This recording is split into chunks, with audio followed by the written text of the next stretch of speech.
Bom dia, amigos, queridos irmãos, que a paz do Senhor esteja com todos nós.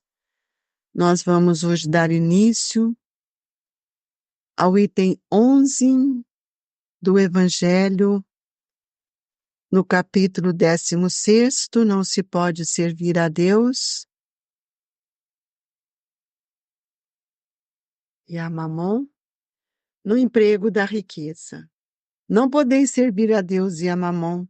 Guardai bem isso em lembrança, vós a quem o amor do ouro domina, vós que venderíeis a alma para possuir tesouros, porque eles permitem vos eleveis acima dos outros homens e vos proporcionam os gozos das paixões. Não podeis servir a Deus e a Mamon. Se, pois, sentis vossa alma dominada pelas cobiças da carne, dai-vos pressa em alijar o jugo que vos oprime, porquanto Deus justo e severo vos dirá: que fizestes, ecônomo infiel dos bens que te confiei?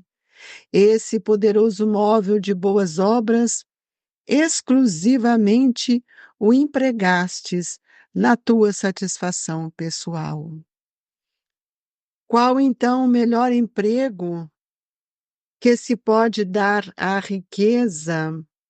Procurai nessas palavras, amai-vos uns aos outros, a solução do problema. Elas aguardam o segredo do bom emprego das riquezas. Aquele que se acha animado do amor do próximo tem aí toda traçada a sua linha de proceder. Na caridade, está para as riquezas o emprego que mais apraz a Deus. Não nos referimos, é claro, a essa caridade fria e egoísta, que consiste em uma criatura espalhar ao seu redor o supérfluo de uma existência dourada. Referimos-nos à caridade plena de amor, que procura desgraça e a ergue sem a humilhar. Rico, dá do que te sobra, faze mais, dá um pouco do que te é necessário, porquanto o de que necessitas ainda é supérfluo, mas dá com sabedoria. Não repilais o que se queixa, com receio de que te engane. Vai às origens do mal, alivia primeiro, em seguida, informa-te e vê se o trabalho, os conselhos, mesmo a afeição, não serão mais eficazes do que a tua esmola. Difunde em torno de ti, com os socorros materiais, o amor de Deus, o amor do trabalho, o amor do próximo. Coloca tuas riquezas sobre uma base que nunca lhes faltará e que te trará grandes lucros, a da boas obras. A riqueza da inteligência deves utilizar como a do ouro. Derrama em torno de ti os tesouros da instrução. Derrama sobre os teus irmãos o tesouro do teu amor, e eles frutificarão. Amados irmãos, que este momento seja para todos nós de grande reflexão, que os espíritos amigos possam nos envolver, trazendo aos nossos corações uma vibração de amor e essa riqueza que o Evangelho emana e promana para todos nós, possa aumentar as possibilidades que nós desejamos de adquiri-las dentro de nós para multiplicá-la em favor de nossos irmãos. Jesus, que não nos falte a vontade de servir e que para servir eu possa servir com amor e para servir além do amor que eu possa sentir. Muito obrigado, Jesus. Que o Senhor nos abençoe hoje, agora e sempre. Queridos amigos, nós precisamos compreender o que seja o emprego da riqueza. Qual é a riqueza que eu já possuo? O Evangelho hoje vai nos mostrar que nós não podemos servir a Deus e a Mamon. Deus é o Pai que nos criou. É Ele que nos ensina. É Ele que nos trouxe a lei. É Ele que cuida de nós, é Ele que nos ama. Quem é Mamon? Mamon é o mundo material, a matéria, a ilusão, o gozo, a paixão, tudo aquilo que muitos de nós ainda trazemos conosco em virtude da ausência, da carência de um conhecimento que nos mostre quem eu sou. Então, o amor, ele precisa nos dominar. Então, é preciso que a gente não reflita apenas na leitura, mas como nós estamos aplicando essa riqueza em nossa vida. Nós não podemos, de forma alguma, servir a dois senhores ao mesmo tempo. Quando eu tenho cobiça, paixão, desejos desenfreados, quando o orgulho, ainda o egoísmo move a minha vontade, eu estou em busca da satisfação da terra. Eu então estou vivendo aquilo que Mamon nos ensina, que o mundo nos ensina. E hoje nós temos visto isso com um certo cuidado, porque o homem hoje tem prezado muito mais a moral social do que a moral espiritual. E aqui começa uma pergunta, uma reflexão para todos nós. Que fizestes?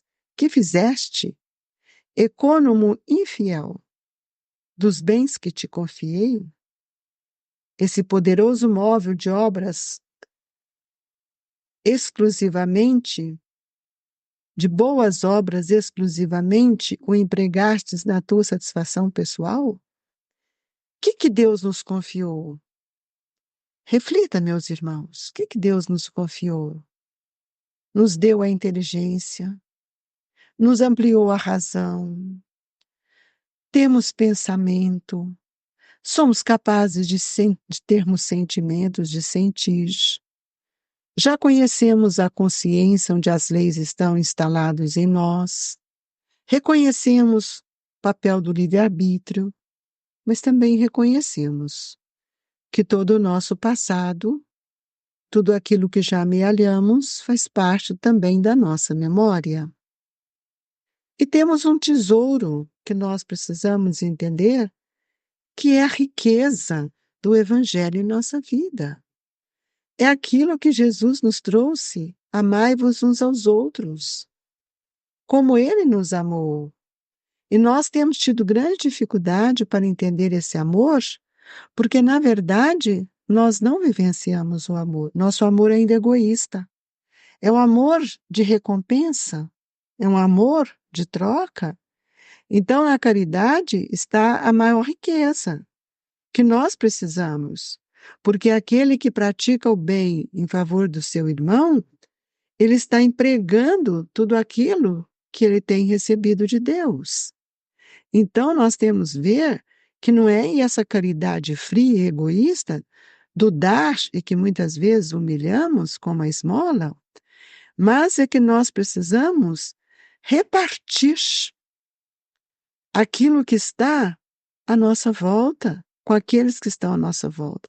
E por mais que a gente queira repartir, ainda estamos dando só o supérfluo, porque dificilmente nós tiramos de nós, que é a nossa necessidade, para darmos para o nosso irmão. Então, o supérfluo, ele é uma camada dourada, que nós achamos que estamos fazendo, mas na verdade nós não estamos fazendo com amor. E aqui o Evangelho nos chama a atenção porque referimos à caridade plena de amor, que procura a desgraça e a ergue, sem humilhar. Então, rico, dá o que te sobra. Então, eu não estou falando aqui da riqueza material apenas. Nós estamos falando da riqueza espiritual, das propriedades que nós já conseguimos a usufruir por inúmeras existências. Então, é preciso que a gente alivie primeiro a dor do nosso irmão. E eu tenho visto isso hoje, né, quando nós falamos deste amor, deste alívio, é que muitas vezes nós temos que acolher o nosso irmão, derramar sobre ele um pouco de luz, de esperança, e nós temos visto que isso tem sido tão difícil. E aqui o Evangelho diz: alivia primeiro, em seguida informa-te, e vê se o trabalho, os conselhos, mesmo a afeição, não serão mais eficazes do que a tua esmola. É aquilo que nós temos falado em nossos estudos, no Evangelho. Como é que nós temos acolhido o nosso irmão? Que caridade eu tenho feito? Então, eu dou o pão, eu dou agasalho, eu dou esmola, eu dou comida, mas você dá atenção? Você ouve? Você acolhe esse irmão no seu coração? Você sente a sua dor? Você sente a necessidade dele? Porque acolher não é abraçar, não.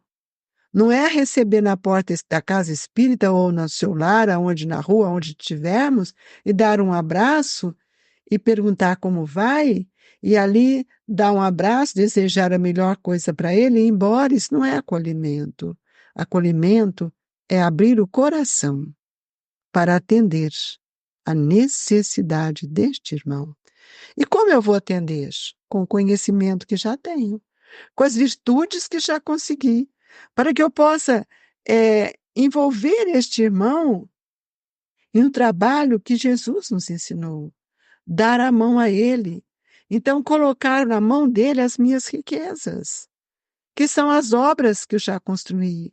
O exemplo, abrir portas para este irmão. A riqueza da inteligência é uma bênção que Deus nos deu. E além dessa bênção, Ele nos deu a oportunidade para servir. Então, nós achamos que toda a riqueza ela vem do ouro. E não é assim, é por isso que o espírita tem tanta dificuldade, mas uma dificuldade que nos assusta, de compreender o que é assistir o irmão, acolhê-lo no seu coração. Quantas vezes nós pegamos as nossas dores e expomos para o outro e pedimos que o outro nos ajuda? Será que nós gostaríamos que o outro virasse as costas? Às vezes ele nos orienta, às vezes ele nos esclarece, às vezes ele não escuta, e se acolher à dor.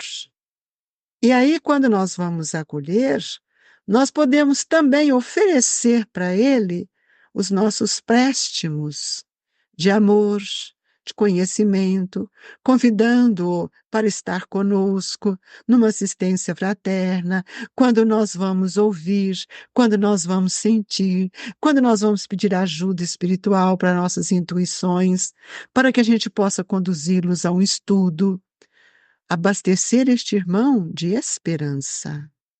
Não é um acolher frio, não é um receber. É a mesma coisa quando nós falamos do atendimento fraterno. Eu escuto, eu estou passando por isso, você fala assim, então vem na casa, faz isso, toma passe, faz isso. A gente tem sopa, você vem cá e faz isso. Mas eu não explico por quê, qual que é a razão. E isso não é acolher, não é assistência fraterna. É preciso saber de que maneira eu estou empregando aquilo que eu já construí, que eu já consegui amelhar para mim. E é assim que nós vamos ver que nós precisamos olhar que a nossa vida tem uma brevidade tão grande, aliás, a nossa existência, né? E às vezes aquela pessoa está numa hora tão difícil, tão conflitiva, e ela nos procura, às vezes até sonha conosco, e nós não lhe damos a atenção devida. Fazemos por fazer, e muitas vezes vamos a uma casa espírita, mas agendamos hora para cumprir um dever. E um dever cumprido sem amor não toca a sensibilidade do espírito. Muitas vezes toca a minha vaidade, porque eu acho que eu estou ali para fazer aquele serviço, aquele trabalho, e não aquele acolhimento. Hoje nós estamos vendo essas dificuldades porque nós nunca fizemos isso. Nossos corações sempre ficaram fechados para assistir o irmão. E é por isso que as nossas dificuldades crescem no lar. Porque eu nunca estou pronto para ouvir um filho. Nunca estou pronta para assistir e acolher o meu esposo ou a minha esposa. Eu não sou capaz de aplicar essa riqueza que o Evangelho me traz de uma forma sem ferir, mas de uma forma de esclarecer, de dar-lhe oportunidade, de chamá-lo para estar conosco, porque a riqueza que nós vamos angariando, ela vai somatizando em solidariedade fraterna. E se nós hoje negligenciamos a nossa solidariedade, essa oportunidade que temos para ajudar o outro, nós perguntamos: então, quem eu sou? Que riqueza eu estou recebendo? De que forma eu estou usando a mãos cheias aquilo? Então, seria esta a finalidade da nossa existência? O que vim fazer ao lado destes irmãos? Precisamos entender que nós temos uma mente ainda muito voltada para nós, para a indiferença. É por isso que nós temos medo de romper com o casulo nosso e a gente faz um trabalho por fazer, mas não fazemos um trabalho de multiplicar. No lugar da esmola, se eu tenho condição para oferecer algo, por que que eu não penso no emprego para uma pessoa? Por que que eu não ajudo a essa pessoa, às vezes um pai de família, uma mãe, arrumar um emprego para ela? Porque o emprego dá uma sobrevivência, e aí eu vou acompanhá-la para que ela receba as dádivas do Evangelho e derramar em torno do seu coração esse conhecimento que já consegui. Então, todos nós estamos sendo convidados a tomarmos mais cuidado e nos esforçarmos muito para vencer o orgulho, para vencer o egoísmo, porque nós estamos muito mais presos ao mundo do que a receber. Tem pessoas que gostam muito de pedir e cobram, criticam, julgam, mas não sabem oferecer. Não sabem dar de si, sabe pedir, mas oferecer de si não. E também outra coisa que nós precisamos de ver com o emprego da riqueza é como eu tenho recebido aquilo que Jesus está nos dando. Que gratidão eu tenho, que sentimentos são esses? Então, meus irmãos, o homem é um depositário de todo o administrador dos bens que Deus nos colocou em nossas mãos. Somos nós que temos que administrar isso. De que forma eu tenho usado do livre-arbítrio, de que forma eu tenho multiplicado todo esse bem que Deus me deu. Então, o merecimento de cada um, ele está na proporção do nosso sacrifício. Mas eu preciso saber que o sacrifício, ele que nós temos que fazer, não é um sacrifício material, é aquilo que me chama a olhar para dentro de mim e me impor uma postura diferente. Então, a beneficência é apenas um modo de empregar a riqueza. Ela dá alívio da miséria, ela aplaca a fome, ela preserva do frio e ela proporciona abrigo aos que não têm. O dever, porém, é igualmente imperioso e meritório, é o de prevenir a miséria. Então, nós todos podemos olhar a missão das grandes fortunas, missão de ser cumpridas mediante o trabalho de todo o gênero que elas podem executar. E na lição seguinte tem uma passagem de Fénelon que ele diz assim: ó vós rico, que empregaste segundo as vistas do Senhor, o vosso coração será o primeiro a descendentar-se nessa fonte benfazeja. Já nesta existência, fruireis os inefáveis gozos da alma, em vez dos gozos materiais do egoísta que produzem no coração o vazio. Quantas pessoas têm o coração vazio e quantos falam das parábolas dos talentos e não sabem aproveitar os talentos que Deus nos deu especialmente a oportunidade de servir e o talento do tempo, como Emmanuel nos fala sobre a parábola dos talentos e o que é o talento. Que Jesus nos abençoe e que todos nós possamos refletir que no lugar de dar uma esmola, talvez você consiga um emprego para o outro. E assista este irmão com o coração sempre aberto para sentir as suas dores. Que Jesus nos abençoe e que nesta hora nós possamos também agradecer a Jesus por tudo isso que eles têm nos oferecido. Que gratidão é a nossa para receber as dádivas do passe. Jesus, que os espíritos amigos possam estender as mãos, repartindo essa riqueza de seus corações para todos nós, mestre, que ainda perambulamos nesse vale de dor sombrio, porque ainda não queremos acordar e nem despertar. Fluidifique as nossas águas para que elas se transformem em energias renovadoras para todos nós. Dai-nos forças, Jesus.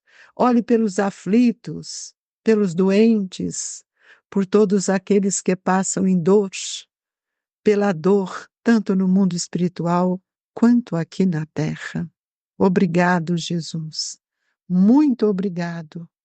Recebam, amigos queridos, a dádiva do amor dos espíritos amigos que compõem a equipe de Eurípides Barçanufo, que trabalham no Colégio Allan Kardec, no Grupo Espírita Esperança e Caridade. Fique com Deus e que Deus nos abençoe.